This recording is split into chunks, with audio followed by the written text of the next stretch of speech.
অবশেষে বাংলাদেশ জাতীয় ফুটবল দলের প্রধান কোচ নিয়ে দীর্ঘদিনের অপেক্ষা জল্পনা কল্পনার অবসান হতে যাচ্ছে।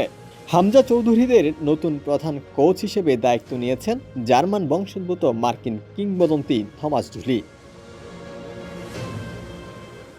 শুক্রবার সকালে বাংলাদেশ ফুটবল ফেডারেশন তাদের অফিসিয়াল ফেসবুক পেজে এক পোস্টের মাধ্যমে বিষয়টি নিশ্চিত করেছে।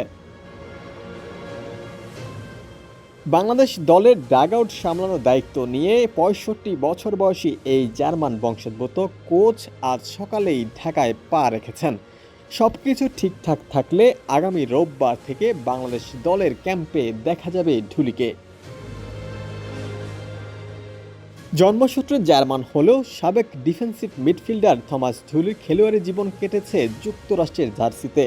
যুক্তরাষ্ট্রের হয়ে ৭ বছরের আন্তর্জাতিক ক্যারিয়ারে ৮১ ম্যাচ খেলেন এবং গোল ৭টি। ১৯৯৪ সালে যুক্তরাষ্ট্রের মাটিতে অনুষ্ঠিত বিশ্বকাপে স্বাগতিক দলের হয়ে ৪টি ম্যাচে খেলেন ঢুলি। ১৯৯৮ বিশ্বকাপেও যুক্তরাষ্ট্রের অধিনায়ক হিসেবে সব ম্যাচ খেলেন। ক্লাব ফুটবলও তার প্রোফাইল বেশ ভারী। বায়ার্ন লেভারকুসেন ও শালকের মতো জার্মান ক্লাবে খেলেছেন, যার মধ্যে শালকের হয়ে উয়েফা কাপও জেতেন ১৯৯৭ সালে।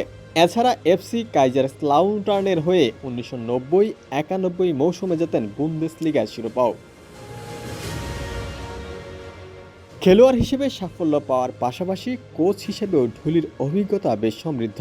২০১১ থেকে ২০১৪ সাল পর্যন্ত যুক্তরাষ্ট্রের জাতীয় দলের প্রধান কোচ ইউর্গেন ক্লিন্সম্যানের সহকারী হিসেবে কাজ করেছেন। এরপর ফিলিপাইন কোচের দায়িত্ব পালন করেন। বাংলাদেশের দায়িত্ব নেওয়ার আগে ঢুলি গায়ানা জাতীয় দলের দায়িত্বে ছিলেন।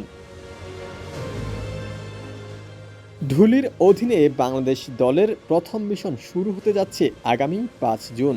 সান মারিনোর বিপক্ষে প্রীতি ম্যাচ খেলতে দেশটিতে উড়াল দেবে বাংলাদেশ দল।